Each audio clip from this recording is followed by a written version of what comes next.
Jabret dan Blebobs yang masih rame-rame berada di belahan bumi.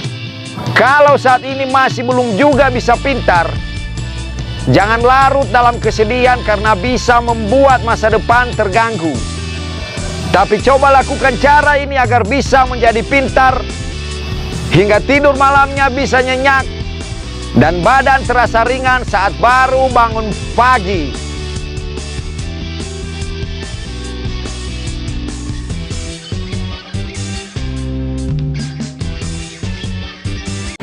Pertama, berteman dengan sesuatu. Untuk menjadi pintar, tidak perlu harus buru-buru menggaruk sesuatu yang belum tentu gatal. Tunggu sampai ada rasa gatal berkeliaran, baru digaruk. Di zaman yang penuh tantangan ini, sering situasi memaksa untuk harus lebih pintar. Karena kalau tidak, risikonya bisa membuat badan mengkerut dan masa depan jadi oleng. Kecepatan teknologi sering menyongkel zona nyaman setiap orang untuk lebih cepat menyadari bahwa di saku celananya ada kecoak. Maka segera bangun dan cuci muka pakai odol agar tidur malammu bisa nyenyak tanpa gangguan mimpi buruk. Yang biasanya sering berimajinasi sambil duduk bersiul memandang langit, seandainya sebongkah berlian jatuh mengenai ujung kaki, padahal yang jatuh kotoran burung tepat mengenai jidat. Yang biasanya nyaman dengan cara lama tiba-tiba kaget, kok usahaku sepi, sepertinya target susah dicapai, sepertinya aku lagi ngigau. Maka jangan tunggu situasi zaman berteriak, jangan tunggu rambut jadi rontok, dan jangan tunggu badan jadi menggigil. Tapi segeralah berteman dengan sesuatu agar bisa mengetahui setiap hal dan berakhir dengan kepintaran. Kedua, beristirahatlah saat orang lain bekerja. Kalau kepengen menjadi pintar, perlu melakukan sesuatu hal yang tidak biasanya orang lakukan. Kalau orang di sekitarmu sedang galau, jangan coba beri tisu. Kalau orang di sekitarmu sedang kebelet, jangan pejamkan mata.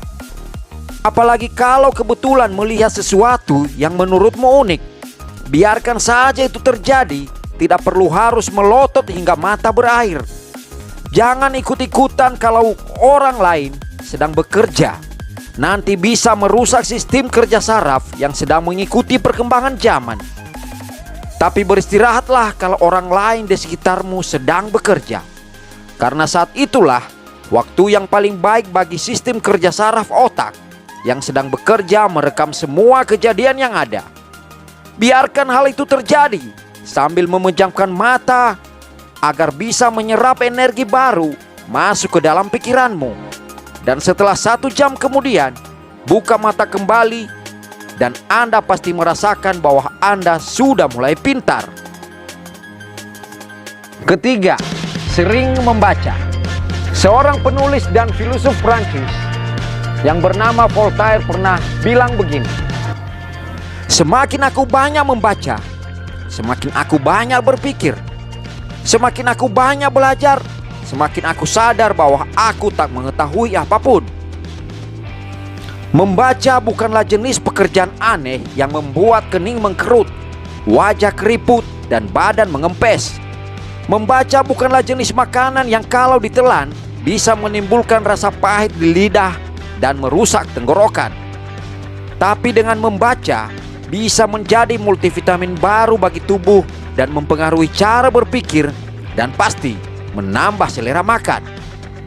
Kalau masih sayang sama masa depan, maka seringlah membaca. Tidak perlu bingung mau membaca apa, tapi mulailah dari cara yang sederhana dengan mencoba melihat di sekelilingmu.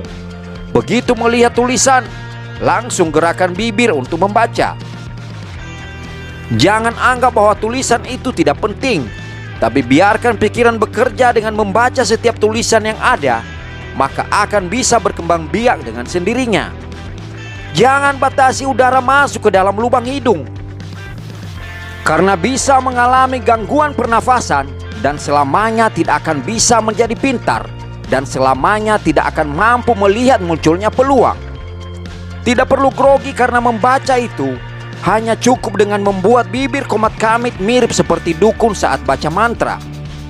Semakin bibir berkeliaran, maka pikiran akan ikut bekerja menuntun untuk menjadi pintar.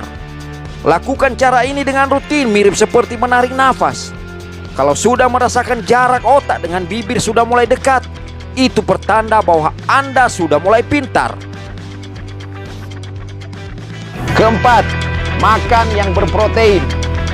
Jangan sedih kalau saat ini merasa masih belum juga pintar. Segera isi perut yang sedang keroncongan dengan hidangan yang ada proteinnya, ditambah secangkir susu. Kalau dirasa sudah kenyang, coba baringkan tubuh di tepi pantai dan rasakan sensasi tiupan angin sepoi-sepoi di sekitar alis mata. Kalau tiupannya seperti belayan yang menjalar di sekujur tubuh, itu pertanda bahwa di lambung Anda banyak sisa makanan yang berprotein. Berbahagialah dengan itu karena tidur malammu bisa nyenyak tanpa suara ngigau dan gangguan mimpi buruk. Dan tubuh akan terasa ringan saat baru bangun pagi. Jangan coba nguap sebelum mensyukuri bahwa itu sebagai anugerah karena pikiran Anda sudah berubah jadi pintar. Kelima, sering menulis.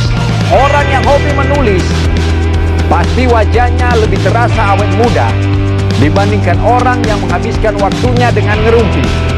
Sangat banyak orang yang tidak mau menulis sekalipun hanya untuk menulis dirinya sendiri. Salah satu penyebab hal itu terjadi karena orang lebih cenderung berpikir tentang kebutuhan perut, sementara perut lebih suka bernyanyi daripada berteriak meminta kebutuhan. Mulailah sesuatu dengan menulis, karena dengan menulis bisa merangsang pemikiran. Jadi saat Anda tidak bisa memikirkan sesuatu untuk ditulis, nggak perlu mencari tisu untuk mengelap sesuatu yang belum menetes. Tapi tetaplah mencoba untuk menulis agar hidupmu terasa lebih pintar. Karena dengan menulis, setiap orang bisa menjadi apapun. Cobalah renungi sejenak sambil bersiul agar bisa menulis sesuatu. Jangan pernah menyerah bila kegagalan selalu datang menghampiri.